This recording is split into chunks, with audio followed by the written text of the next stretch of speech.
Okay. And are you satisfied with this, what you are doing in your life? And what is your biggest achievement of working in Human Life International?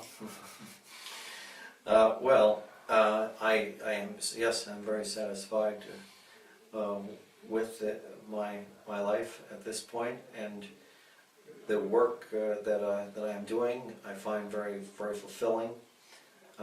Pope John Paul II told Father Marx he was doing the most important work on earth. So, with my achievements, I will say this, that I have been involved in cases where I've been able to convince women not to go through with a planned abortion. And so when I see a baby who has been born and that could have been aborted, and I'm very, very happy and pleased that I was able to participate in that. Mm-hmm. And work of Vice President of Human Life International has to consume a lot of time. How do you find the time and space for praying and progressing in spiritual life? Do you have any tips for people who don't have time for pray during the day because of working and accumulation or activities? It is challenging, and sometimes I struggle to pray the breviary each day.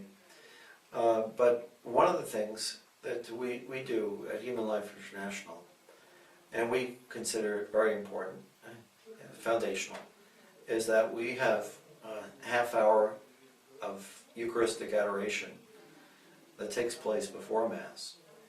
We have Mass each day in our chapel. During the Eucharistic adoration also people pray the Rosary together, and a group of us also gather together when I'm in the office and around 3 o'clock, and we pray the Divine Mercy Chaplet.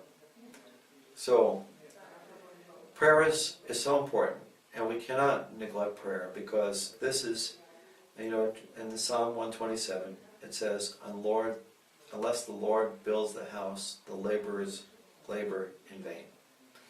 So we cannot think that we can do this on our own.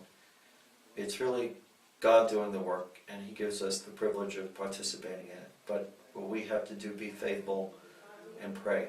And as St. Augustine said, you pray as if everything depended on God, you work as if everything depended on you. Okay, so and prayer and work go together. And the last question is, in 28th day of January in Częstochowa has been a ceremony of consecration of icon, which will pass away from ocean to ocean, Vladivostok to Fatima. What Father thinks about this idea? What meaning may it has? I think it's a tremendous idea, and such a great idea. I just wonder why no one thought of it before. In a certain sense, I wish I had thought of it. And I think also of how this is a tradition not only in the East but in the West as well. For example, in 1571, when there was a threat, the Turkish Muslim Navy was threatening to win a great naval battle and then sweep all over Western Europe.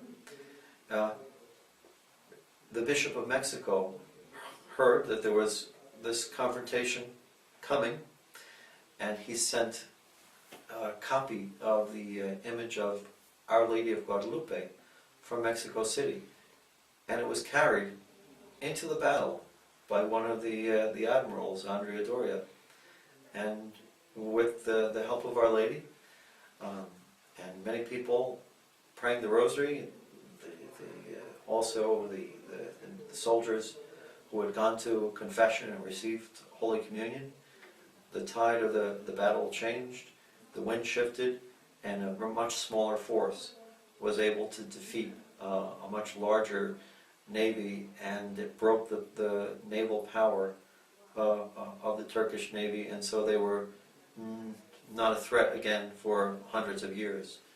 So this is we need to bring Our Lady back. we need to put Our Lady at the head of the battle. Okay. Thank you very Okay, much. thank you very much.